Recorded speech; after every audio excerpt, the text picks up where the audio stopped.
নিশা সদায় দৰগাহলৈ আহে এডাল অচিনাকি সাপ। আল্লাহ আপনার কুদরতের ভাবে যদি অভিজ্ঞতা চাইয়ার মাওলা আয় আল্লাহ ইয়া রহমান রাহিমিন। আল্লাহৰ মহিমা নে অন্য কিবা?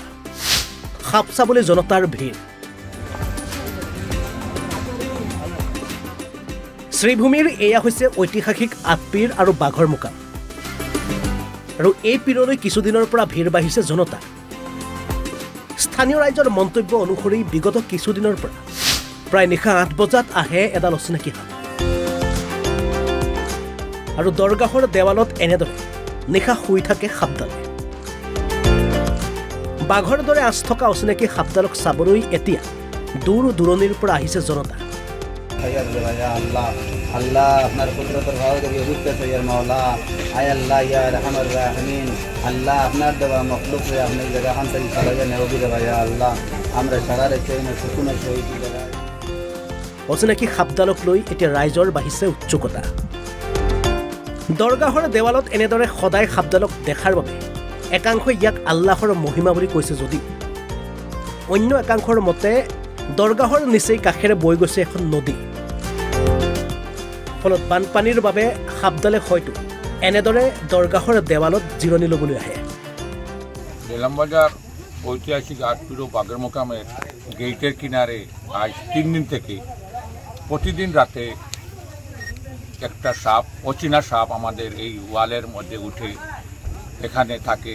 লোক কিনারে গেলেও সেটা সরে না। এই সাপটা এখন পর্যন্ত কেউ চিনতে পারেনি।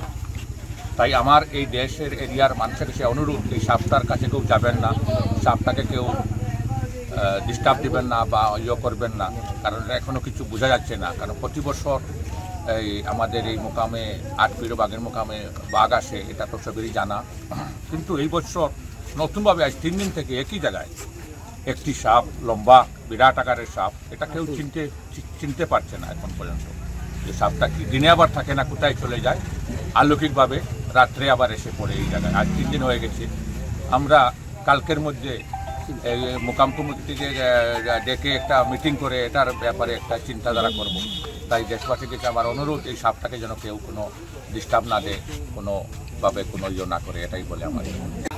ভাই আজকে 3 দিন হয়ে গেল ঠিক একই জায়গায় ঐতিহাসিক আটপিরো বাঘের মোকামর গেটের সম্মুখে ওয়ালের মধ্যে 3 দিন থেকে অচেনা একটি সাপ একই জায়গায় মানে থাকে।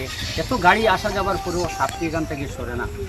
কিন্তু এখন পর্যন্ত যতজনে প্রায় হাজার হাজার মানুষের সাপটা দেখতেছে, কিন্তু এই সাপটা কি জাত সাপ কেউ বলতে পারে নাই। আমার জানা পাখির আর কি ঐতিহাসিক আটপিরো বাঘের মোকামের অনেক কাহিনী আছে। লোককাহিনী হিসাবে আর কি এখানে 8 জন অলি আছিল।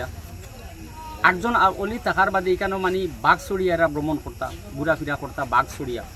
লাস্টে এখানে অনেক দেব জিনবুত অনেক কিছু আছিল। লাস্টে আবদুল্লাহ সাহ করিয়া একজন রানীগাম গেছেন গিয়া, উনি বাঘ চড়িয়া এই মুখানো আবার পরে আর কি শর্তর বিনিময়ে এইখানে জিনবুত দেও এরারে খাদানি হয়েছিল।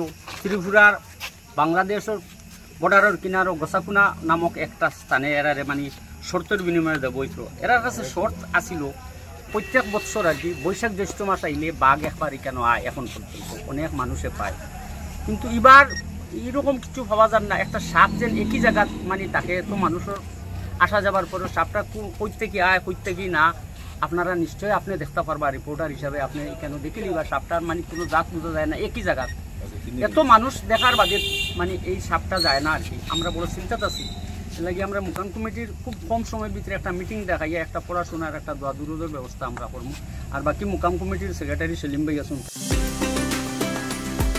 পাথাৰকান্দিৰ পৰা আমিৰুল আলম সিদ্দিকীৰ ৰিপৰ্ট, অসম লাইভ 24।